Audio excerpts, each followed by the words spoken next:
You're acting like you know everything about elections. Local elections are so important for things like roads, parks, and community events. We are in thousands now, and if Hundreds of thousands. hundreds of thousands, and we can't get even one elected there, then it's not something there's wrong, something wrong. Yeah, we said you want to add something to that, Yeah, absolutely. I think our focus has to be understanding what a democratic setup means, how your water should be serviced to you, how your rubbish should be collected, how the park should look like, how the roads should be. You can be a decision maker by taking this first step. Vote for the right person. Exactly. Bring diversity, because many times people who are already elected may not have the full breadth of understanding. But if you get more diversity there, then you basically bring in more thought process. You add value to the whole understanding of needs of people. Because we live in a very beautiful country where democracy is practiced to the lowest level, right from the parliament up to the not only district level, I'll say to the street level, you can have your say. And because we as NZICA have been requesting people, and people have obliged by standing up, because this is an inertia that we have brought people out of. Now, whether general public responds and makes it happen, what we are saying is choose a quality candidate, bring diversity into the local boards. Then next time when the elections come for the national body, parliament elections, we can take the next step. Let's see how we take the first step today. So that's what we are trying to convey. Yeah, and like you said, that it's all about taking the first step. After that, you have a journey to achieve. And so yes, again we are requesting all of you to please come out and vote for it, because this is the time. Later on, there is no point getting disappointed. We can just vote and have our voice. Thank you so much for that. Yeah, moving on, to have the conversation going, I want to understand, keeping to inspire the younger voters.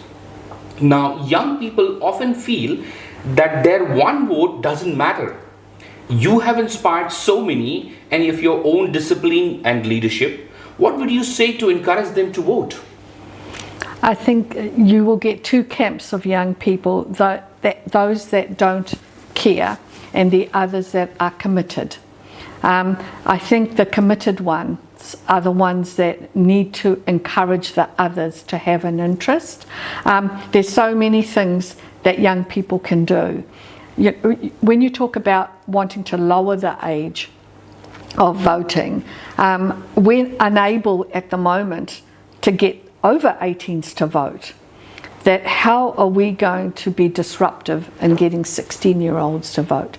So I think I like my grandchildren, as soon as they turned 18 in September when the last elections happened, and the whole conversation for 3 weeks around the table is who are we going to vote for? And so it went from all the different parties of who was good, who was bad, who would be good for the brown person, who would bring diversity to the table, because they're fourth generation here, but they're still going to look like this.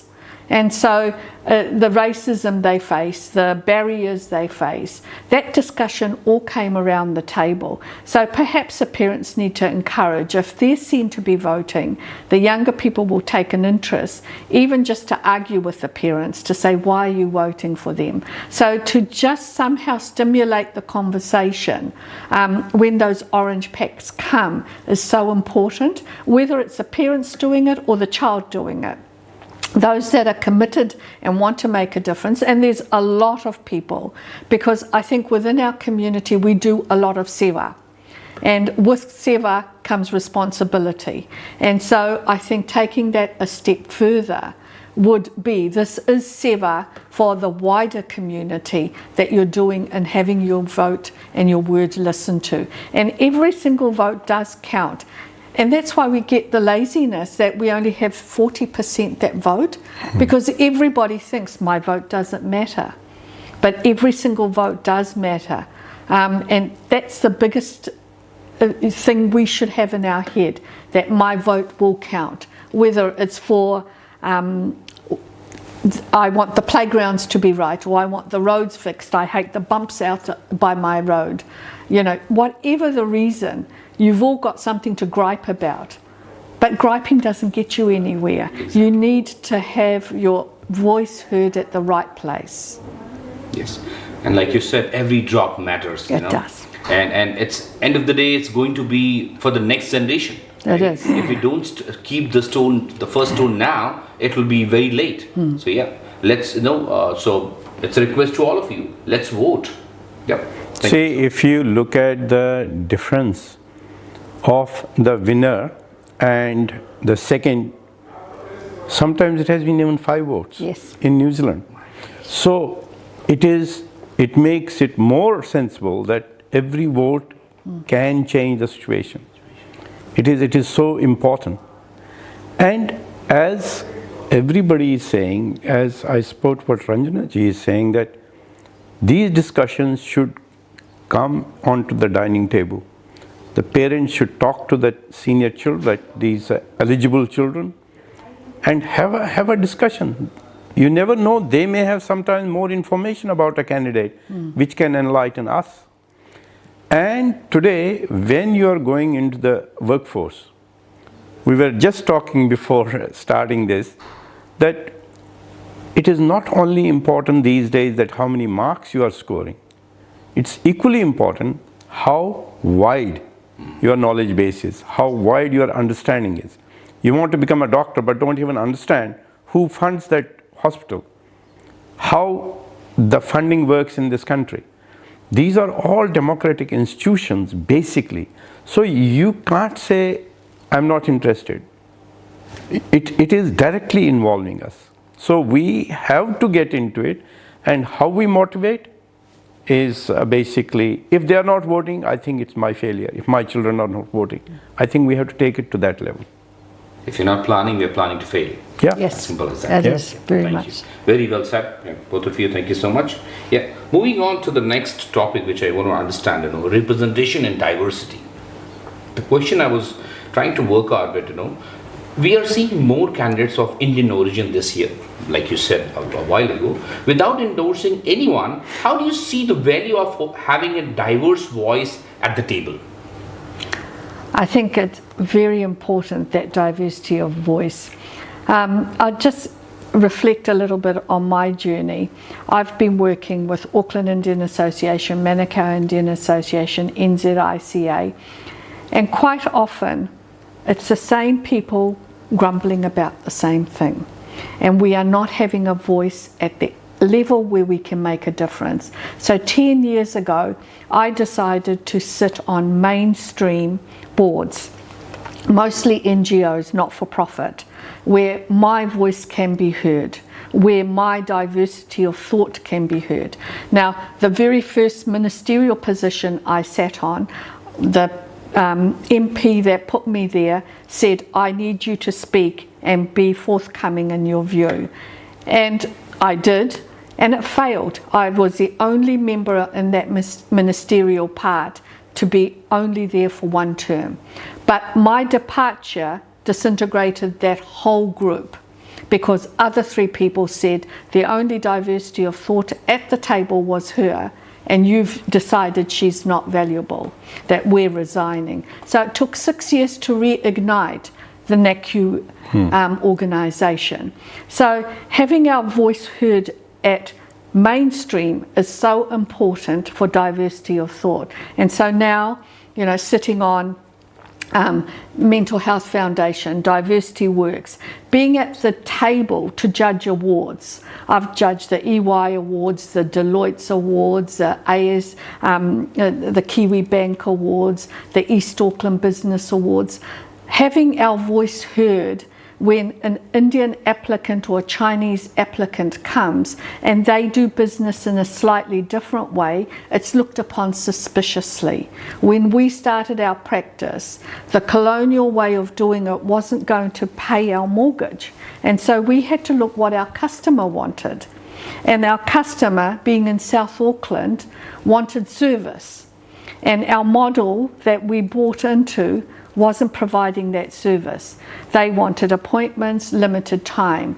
But the families were from low socioeconomics, and hence they could not have the luxury of having an appointment. If it was raining, a mum in the 70s, you know, a phone and a car was a luxury.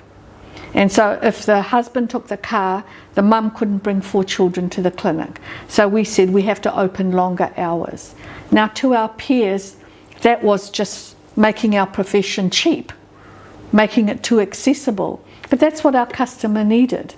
And so having that diversity of thought of doing anything at the table is going to be looked at suspiciously.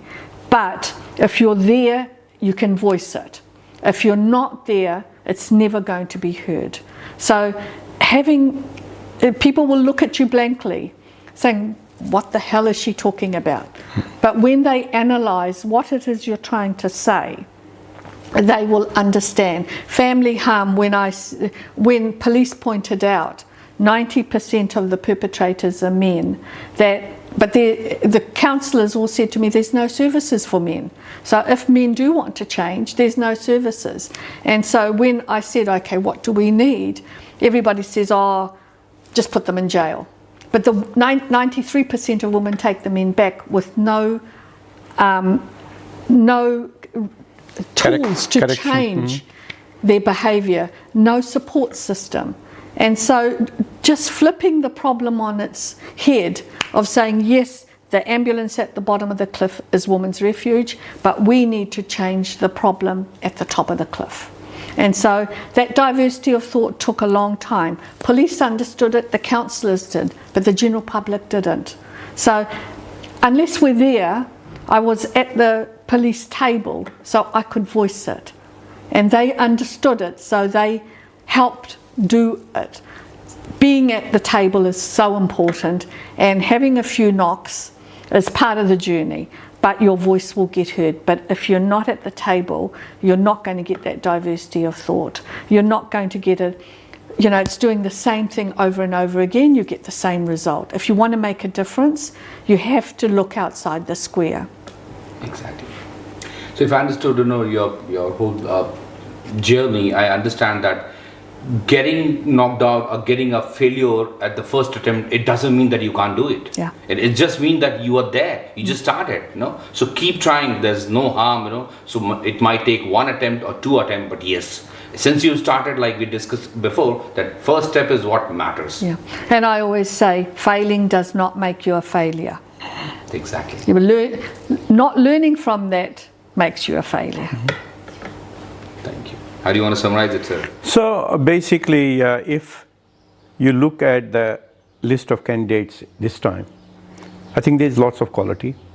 There's lots of, many professionals are involved.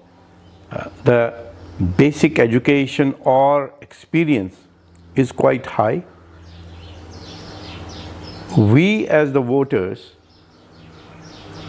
are, if you look at the per capita sort of education level or the business level or whatever we are putting in back into the country, everywhere